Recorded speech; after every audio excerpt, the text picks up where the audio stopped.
ఈ renewable energy policy కంటే కూడా ఎలక్ట్రానిక్ వెహికల్స్ సంబంధించినటువంటి ఒక నిర్ణయం మాత్రం చేశారు, కానీ హోలిస్టిక్గా రెన్యూబుల్ ఎనర్జీ పాలసీ మీద పాలసీ తీసుకొని రాలేదు వాళ్ళు.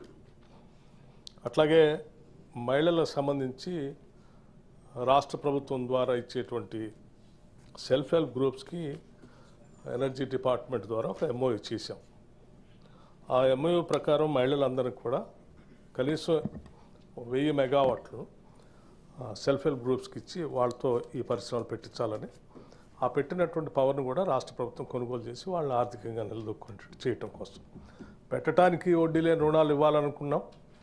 రాష్ట్ర ప్రభుత్వానికి అందుబాటులో ఉన్నటువంటి ఎనర్జీని మహిళలతో పెట్టించాలనుకున్నాం. పెట్టిన తర్వాత దాని కొనుగోలు కూడా రాష్ట్ర ప్రభుత్వం చేసేటట్టుగా, అంటే ఎటువంటి ఇబ్బంది లేకుండా మహిళలకు అది ఏర్పాటు చేయాలనుకుంటున్నాం. వారు చెప్పినట్టు మాకు కూడా ఈ ప్రభుత్వానికి కూడా తెలుసు అధ్యక్ష, మహిళల దగ్గర భూములు ఉన్నాయని మేము ఎప్పుడు చెప్పలేదు.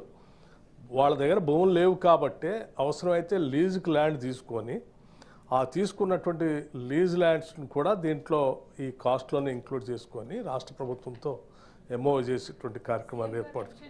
అమ్మా సో లీజ్ ల్యాండ్స్ తీసుకొని చేయటానికి పూర్తిగా నిర్ణయం చేశాం. అట్లాగే రాష్ట్ర ప్రభుత్వం దగ్గర ఏదైనా ప్రభుత్వ భూములు ఉంటే కూడా ఆ భూములను కూడా ఫస్ట్ ప్రయారిటీ సెల్ఫ్ హెల్ప్ గ్రూప్స్కి ఇచ్చి లీజ్, అంటే ఉదాహరణకి ఎండోమెంట్స్ ల్యాండ్స్ ఉన్నాయనుకోండి, ప్రభుత్వ భూములు అంటే ఎండోమెంట్స్ ల్యాండ్సో ఇరిగేషన్ ల్యాండ్సో లేకపోతే ఇంకేదో ల్యాండ్సో ఖాళీగా ఉన్నటువంటి రెవెన్యూ ల్యాండ్సో ఖాళీగా ఉన్నటువంటి ల్యాండ్స్ ఉంటే ఒక్కొక్క డిపార్ట్మెంట్కి సంబంధించిన ల్యాండ్సే ఉంటాయి. ఆ డిపార్ట్మెంట్స్ వాళ్ళ దగ్గర ఉంచినటువంటి భూములు వాళ్ళకి ఇప్పించినప్పుడు దానికి సంబంధించినటువంటి ఆ లీజ్ కూడా ఆ డిపార్ట్మెంట్కి ఫిక్స్ చేసి ఇచ్చేటట్టు వెసులుబాటుని వాళ్ళకి కల్పిస్తూ ఆ కార్యక్రమాన్ని చాలా మీనింగ్ఫుల్గా టైప్ చేసాం అధ్యక్ష. దీంట్లో సభ మొత్తం కూడా దీన్ని హర్షించి ఆమోదించడమే కాకుండా అభినందించాల్సినటువంటి అవసరం ఉంది. ఇంతవరకు రాష్ట్రంలో కానీ దేశంలోనే ఎక్కడా కూడా మహిళలకి ఇటువంటి కార్యక్రమాన్ని తీసుకున్న చరిత్ర లేదు అధ్యక్ష.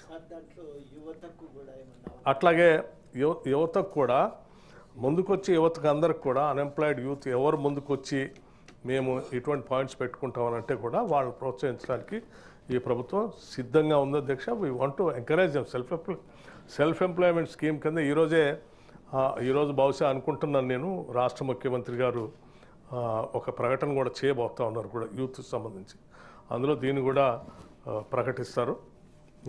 యువత కోసం ఈ రాష్ట్ర ప్రభుత్వం చాలా లోతుగా ఆలోచన చేస్తూ ఉంది. వాళ్ళందరికీ ఉద్యోగ అవకాశాలు కల్పించడమే కాకుండా ప్రభుత్వ పరంగా, ఒకవేళ ప్రభుత్వ పరంగా ఉద్యోగ అవకాశాలు రాకపోతే రాష్ట్ర ప్రభుత్వం బ్యాంకింగ్ వ్యవస్థతో మాట్లాడి సెల్ఫ్ ఎంప్లాయ్మెంట్ ద్వారా వాళ్ళు కాళ్ళ మీద వాళ్ళు నిలబడటం కోసం ఏ కార్యక్రమాలు చేస్తే బాగుంటుంది అనేది కూడా లోతుగా అధ్యయనం చేసి వాళ్ళకి కావాల్సిన టైప్ కూడా చేపించే కార్యక్రమాన్ని రాష్ట్ర ప్రభుత్వం చేపడుతుంది అధ్యక్ష. అందులో భాగంగా రెన్యూబుల్ ఎనర్జీలో కూడా వాళ్ళకి లాభదాయకంగా ఉన్నటువంటి అంశాలు, లేకపోతే వ్యాపారంగా 4 రూపాయలు సంపాదించుకోవడానికి అవకాశం ఉన్న ప్రతిదాన్ని కూడా యువతకి ప్రయారిటీ ఇస్తాం అధ్యక్ష.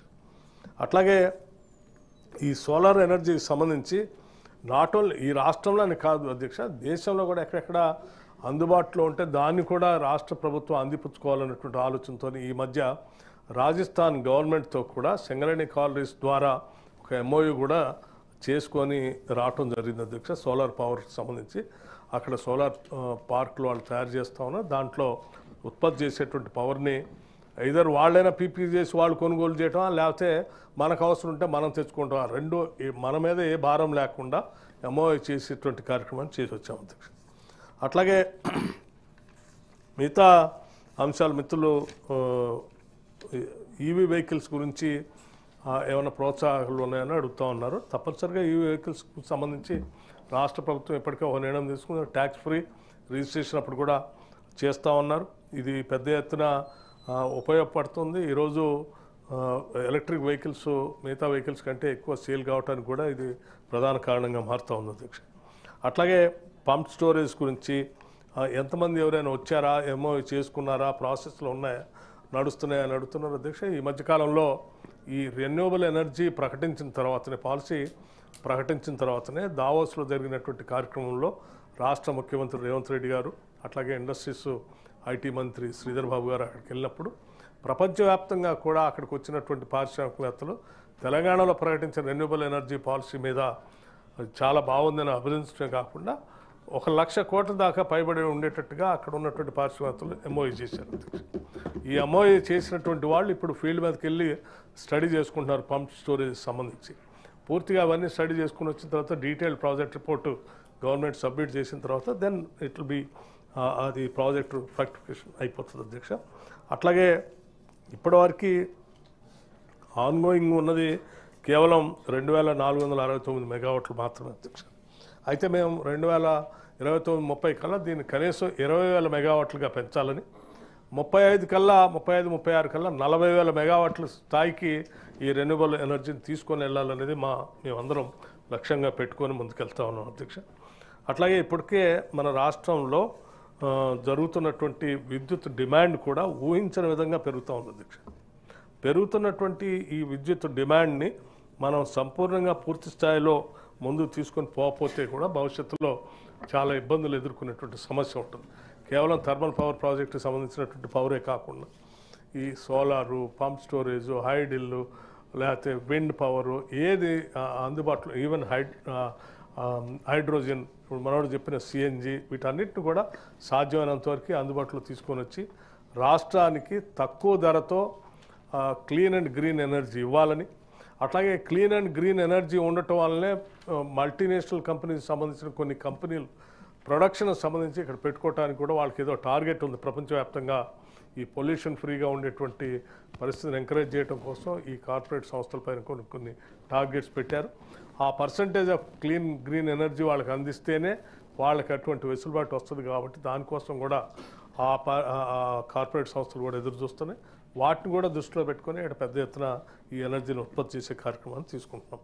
అట్లాగే మిత్రుడు మహేష్ కుమార్ గౌడ్ గారు చెప్పినట్టు ఆయన కొనుగోలు చేయడానికి పోతే ఎస్ డెఫినెట్గా నగరంలో తిరగటానికి కాదు, లాంగ్ డిస్టెన్స్ ప్రయాణం చేయడానికి పనికొచ్చే విధంగా కూడా హైవేస్లో మేము ఎవరైనా ముందుకు వస్తే పెద్ద ఎత్తున అన్ఎంప్లాయిడ్ యూత్ కానీ మిగతా వాళ్ళు కానీ ముందుకు వస్తే రాష్ట్ర ప్రభుత్వం నుంచి అన్ని క్లియరెన్సెస్ ఇప్పించి ఈ ఛార్జింగ్ స్టేషన్స్ పెట్టించడానికి కూడా పెద్ద ఎత్తున ప్లాన్ చేస్తూ ఉన్నాం. తద్వారా భవిష్యత్తులో ఇంకా పెద్ద ఎత్తున రహదారులు ఏమంటే ఈ ఛార్జింగ్ స్టేషన్స్ కూడా వస్తాయి అధ్యక్ష. అట్లాగే నగరంలో మనవాడు వెంకట్ గారు చెప్పినట్టు నగరంలో పొల్యూషన్ కూడా విపరీతంగా పెరిగిపోతుంది అధ్యక్ష. ఈ పొల్యూషన్ ఏ స్థాయికి వెళ్ళిందంటే ఈ ఢిల్లీ పోదామంటే చాలామంది భయపడతా ఉన్నారు కూడా. ఒక పర్టికులర్ సీజన్ వస్తే ఢిల్లీలో ఉన్నటువంటి వాళ్ళంతా బయటకు వచ్చి 2-3 నెలలు బయట ఉండి మళ్ళీ ఢిల్లీ పోయే కార్యక్రమం ఉంటున్నారు అక్కడ ఉన్నటువంటి వాళ్ళు కూడా. అటువంటి పరిస్థితి పెరుగుతున్నటువంటి హైదరాబాద్ నగరానికి కూడా భవిష్యత్తులో రాకుండా ఉండాలనేటువంటి ఆలోచనతో హైదరాబాద్లో తిరిగేటువంటి ఆర్టీసీ బస్సులు అన్నింటినీ కూడా సాధ్యమైనంత వరకు డీజిల్ వెహికల్స్ అన్నింటినీ ఏ నుంచి బయటికి పంపించి సిటీలో సిటీలో బ్యాటరీ బేస్డ్ బస్సులు ఎక్కువగా తిరగటం కోసం అనుకూలమైన పరిస్థితులు కల్పించడమే కాకుండా సిటీలో ఆటోలకి కొత్తగా వచ్చేటువంటి ఆటోలకి పర్మిషన్ లేదు అధ్యక్ష. సో కేవలం పొల్యూషన్ దృష్టిలో పెట్టుకుని కొత్త ఆటోలకి ఇవ్వట్లేదు.